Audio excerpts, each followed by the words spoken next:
Staff at MSNBC are panicking over network's direction under Rashida JonesMSNBC. Staffers are panicking over the direction of the left-leaning news network under newly minted President Rashida Jones, fearing that she's gearing up for a costly and potentially disastrous battle with CNN, the Post has learned. Staffers say recent meetings with Jones and her boss, NBCUniversal News chief Cesar Conde, have focused on hard news, with the execs boasting of ratings wins over CNN on breaking stories, such as this summer's congressional hearings on the January 6 attack on the U.S. Capitol. That makes some employees nervous that MSNBC isn't adequately focused on shoring up its primetime lineup of opinion-focused shows that draw in the most loyal viewers.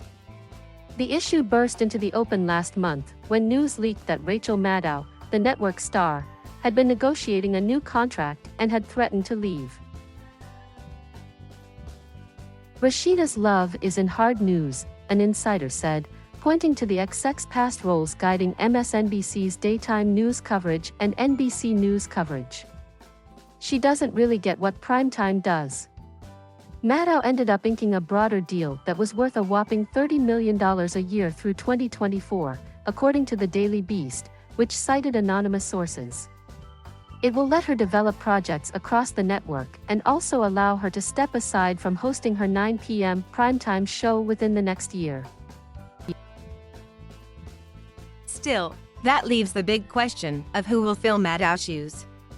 Network insiders told the Post they worry that the hard news-focused Jones doesn't have the contacts or the drive needed to find someone to replace Maddow and fill out the rest of MSNBC's schedule. Rashida has a lot of good qualities, but I don't think she is someone who corrals big talent, said an MSNBC insider. She isn't creative, and that concerns me.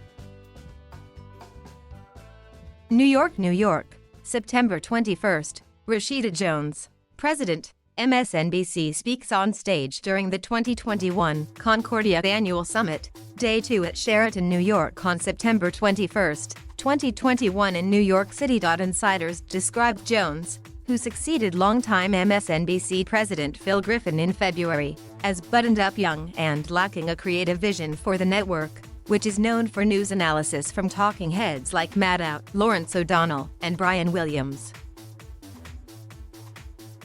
Most alarming to some, Jones appears to be re-examining the mission of MSNBC, signaling she wants to battle CNN on breaking news rather than focus on its personality-driven, opinion programming with big stars, the source said. "We need to embrace our brand on primetime, or we are going to lose big time," one employee said. The source cited an all-staff Zoom call last week, in which Jones pointed to examples where MSNBC beat CNN in the ratings on big news events. During the call, Jones said, "We are meeting our competitors where they are in hard news," according to a source. Jones also touted strong ratings on MSNBC's Morning Joe thanks to its news coverage of the hearings on the Capitol riots. Jones has also recently directed the network to put in a lot of energy on weekend breaking news, which seems like a loser, the source added. "People have never watched on the weekend except for Lockup," the source said. "Weekends are not a winner for CNN, either. It feels like a waste of time."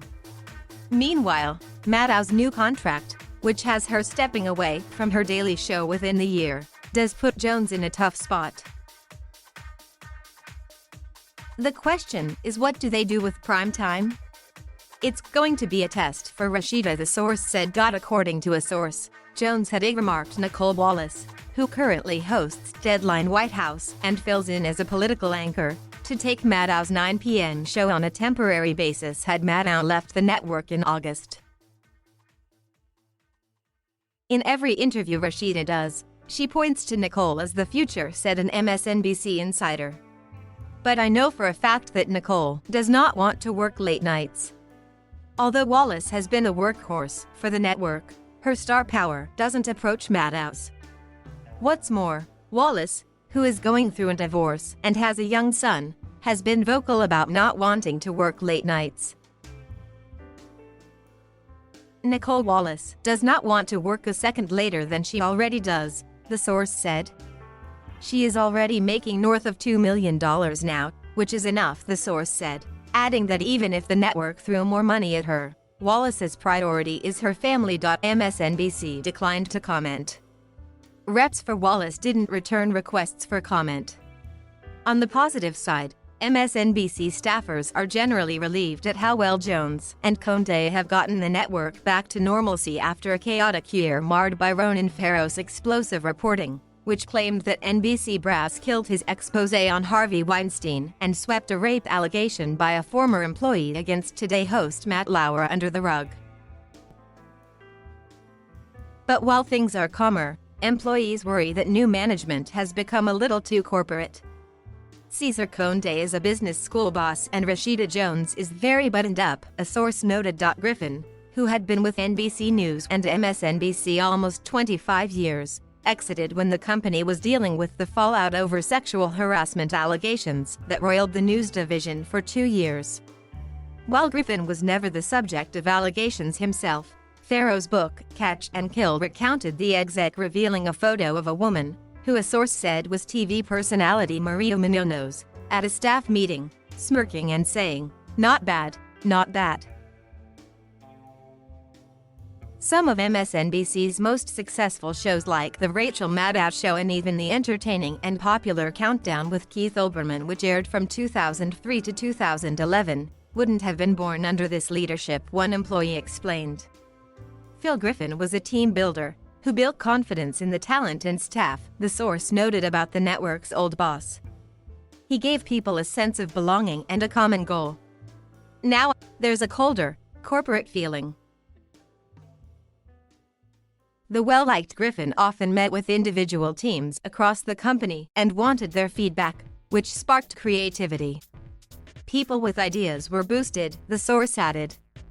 "I just don't see a pipeline for real ideas now." By comparison, Jones holds more Zoom meetings with the entire staff, which makes it difficult to have a dialogue to share suggestions. Recently, the exec has held in-person coffee meetings with small groups, however. "She's very organized, but it just ends up feeling canned," the source said, noting that people with ideas aren't valued as much, and instead Jones tends to promote the rule-following corporate types.